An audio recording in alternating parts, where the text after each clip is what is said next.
What's up, everyone? It's time for another Universal Classic Monsters horror film review. Even though today's more of a sci-fi thriller I'm going to be talking about. Today we're going to be talking about Invisible Agent.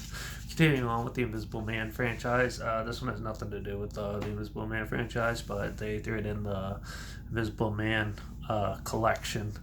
So, part of it. So, I'm going to review it. So, yeah. Invisible Agent was released by Universal July 31st, 1942. It was written by Chris Sotomac, produced by George Wagner, and directed by Edwin L. Marin, who's also did films like Tall in the Saddle, Caribou Trail, sorry, and Colt 45, Canadian Pacific, and a couple others. So had a box office earnings of about $1 million. So it did pretty well back in the day. This is amidst the peak of the Invisible Man type of sci-fi films. You had the comedy Invisible Woman come out, and now Invisible Agent. So, yeah, the invisibility stuff was quite popular back in the day. So, Invisible Agent. Well, there's an agent, and he needs to stop the Gestapo, obviously. And, yeah, so he goes and visits scientists who actually developed a serum to go invisible. So he takes it, and he goes invisible. But he goes kind of mad at the same time, and kind of has some quirky fun at the same time, too, doing it and trying to stop the bad guys. This is a typical cops and robbers type film, thrown in with some Invisible Man stuff mixed in with it. It's not that interesting, to be honest. This is probably like the lowest of the films I'm reviewing out of the Universal Classic Monsters film review. This one's probably my least favorite. I found this one just to be so boring, like a waste of time. The characters are stereotypical as hell. And there's so many of these types of films coming out, it's hard to decipher which one's which. And yeah, this one's no different besides an invisible dude. And the Invisible Man work, like special effects and stuff, kind of work. I don't. This one also has the transparency issue where you can see the outline of the person still. And that it could just be because I watched it in an HD version. But yeah, still with that, you could have cleared it up at least and made it look a little more realistic. But no, you see the silhouette of the person, which is disappointing. At the time, though, this must have been a really cool film. This one, they had like more chowing down on food and stuff like that, which making that go invisible in the 40s must have been really tricky, because half the time people who work in CGI can't even do that right. So, but yeah, it's your typical cops and robbers film in the middle of World War II. So obviously the Germans are going to be targeted. And it has some slapstick humor in it, which is kind of stupid and dumb. And the fight scenes are so slow.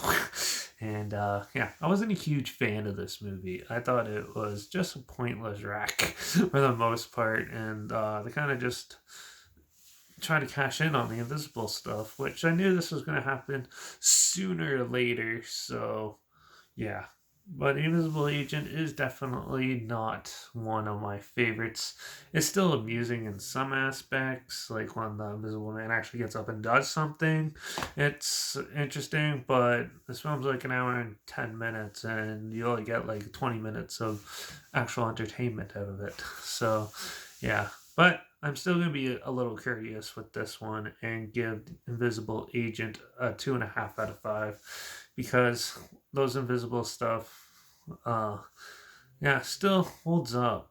It's still pretty good stuff. It's just too bad that they wasted it on something like this. But we know the next one is definitely going to be more geared towards the traditional Invisible Man movies. But yeah, so yeah, that's my opinions on Invisible Agent. Not the best, definitely not the worst film I've seen, but it's lower down in the list of films to recommend. So, yeah, but there's a trailer link down below, like always, if you want to check that out. If it sounds like something you're interested in. Also, link down below is my Instagram where I always post clips of films I'm going to review in the future. All my stories have the film title and hashtag and subgenre of film and a hashtag, so you're aware of it. Uh, Also down there is my Letterbox at Derek P Reviews. That's where I post my first star rating right after watching the films. Like this video, share it to more people aware of it. Comment your opinions of the film down below. If you have any thoughts on it, I'd love to hear your thoughts. And if you have any films that you want or franchises that you need to review in the future, comment those down below too. I'll try my best to get to them as soon as I can, and if I can find them. Yeah. Let me know what your favorite Universal horror classic horror monster film is, if you have one. But yeah, so yeah, quite disappointment. The next one should be pretty good because if you ring that bell and get notifications, we'll be talking about the Invisible Man's Revenge, where he actually comes back. So hopefully that won't be a little more exciting than this one, but we'll see.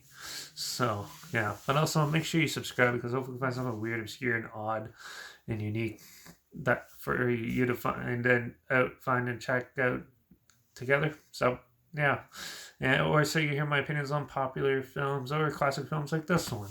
So yeah, make sure you subscribe, ring that bell, and watch out for those invisible cops that are always trying to bombard us and ruin our lives. So I guess yeah, but that's it for this one. So I guess I'll see you all in the next one, which will probably be the Invisible Man's Revenge. So till then, cheers.